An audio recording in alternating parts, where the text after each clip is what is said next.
Welcome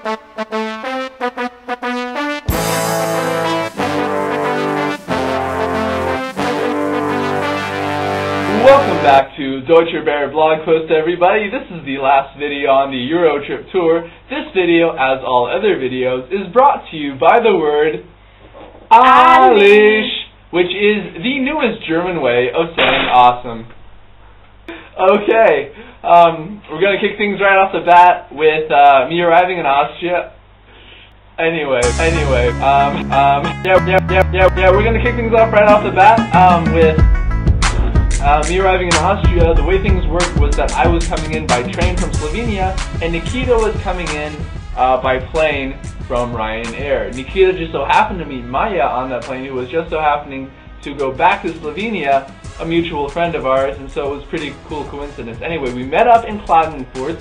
Here's a photo of us at the train station, and amazingly, even though my cell phone was dead, even though my internet wasn't working, we managed to meet up and without a problem. And we spent the next, I don't know, a few hours, not really sure what to do in Klagenfurt, and just walked around the town. It was starting to become pretty dark at night by the time we got there, and we waited until we heard from our couch surfing contact. This was the first time we had ever done couch surfing before, and like legitimate couch surfing, not like the halfway Slovakian experience. And so we waited and we walked around and we saw all these pretty cool sights, and we decided to walk as far as we could to the Wörthersee, which was a couple kilometers away. We had heavy packs, so it was longer than it felt. It felt longer than it was. And we did just that, and a couple hours later we arrived. I think it was about 9 kilometers or so, possibly. And the couch surfer, her name's Katarina, turned out to be one of the nicest people we ever encountered. She picked us up, we went over to her place, we spent the night with her, and the next day, man, she took us all these places, and she was so generous. We started out, she drove us to this huge castle, which was on a big mountain, just basically encompassing the peak of the mountain. And we walked up there and we tried to get in, and the door was locked. The entire castle was locked because it was winter time and it wasn't tourist season. So, what did we do? We broke into the castle by scaling the walls. There's a photo of me climbing up the walls, and then the others followed suit, and we were able to scale the walls and climb up all the way up to the castle. And here's some photos of us, you know, going all over the place, you know, checking out. It was a lot of fun. We really felt like little break-in convies. What a beautiful view. I was thinking of going in through that little hole you see there and entering the castle, like the tippy top, but I decided, I could get electrocuted, maybe not. After that, she invited us to her family, her whole Austrian family basically, for lunch at their house. And the whole family was there. The grandfather was there, the parents were there, her brother was there. Before we did that, though, we went to one of the sort of church youth sections, and Nikita and I were pretending to be in a band right there. And then the grandfather wanted to show us his farm, and so we went, and little Bauernhof, as they're called, and he had all sorts of animals, and really fascinating. He even showed us the slaughterhouse, which was kind of gruesome, but you know, it's realistic. That's what happens.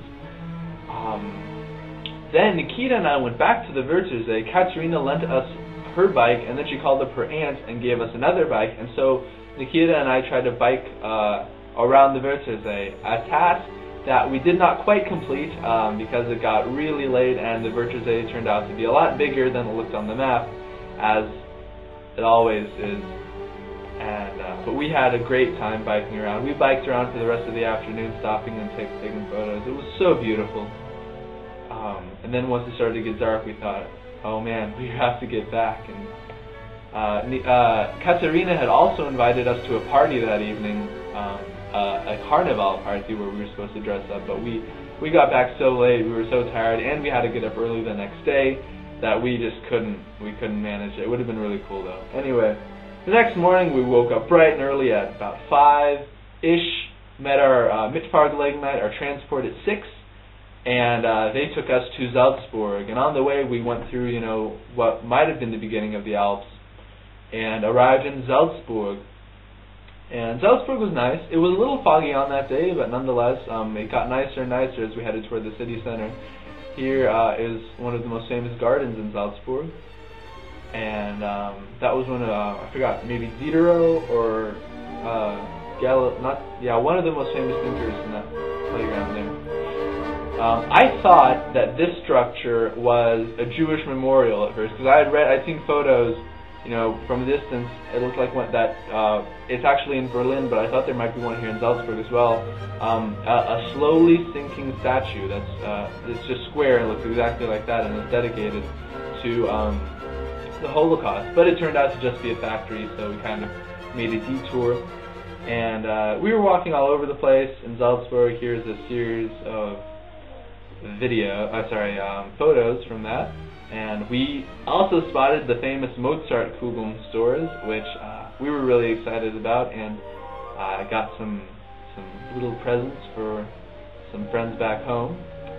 And thereafter, I found out that they actually sell Mozartkugeln all over the place, so that was too bad. Here is a little tribute to my friend Dom in Sacramento. It looks like they wrote this just for him. Sacramento Dom. Wow, Dom, you're in Salzburg too.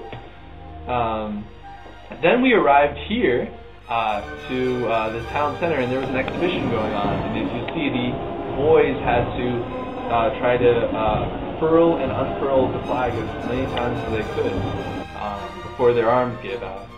And then we walked up to the castle, and all the way up there, and here's a photo of Nikita and me being silly behind this little puppet exhibition. And here's the view from the Salzburg Castle, and there's a photo of us, which is really great, and there's another photo of you. What a beautiful city. Really nice. We saw as much as we could see in the time that we had, and after that, it was time to go home. And so, snapped the last photo of us eating some chocolate on the train, and began a crazy 11-hour journey from Salzburg all the way back to Marburg. And man, it was such a great journey though. I mean, Nikita and I had a blast, really memorable. I'll never forget that. Laughing about so many things. I really hope, Nikita, that we can have another journey like that. That was fantabulous. This more or less concludes the series of videos in the Euro tour, but after that we arrived home quite late, and bam, back in Marburg, but no break, because the next day was Carnival, and thanks to the lady on the train, one of them anyway, that we met, I had an idea for a costume. You'll see that in the next blog post, which will be written, and about 3 days afterwards, internship starts in the Landtag. So, thank you everyone for watching. You've been a wonderful audience. That's it for the vlog show. Take care. Goodbye.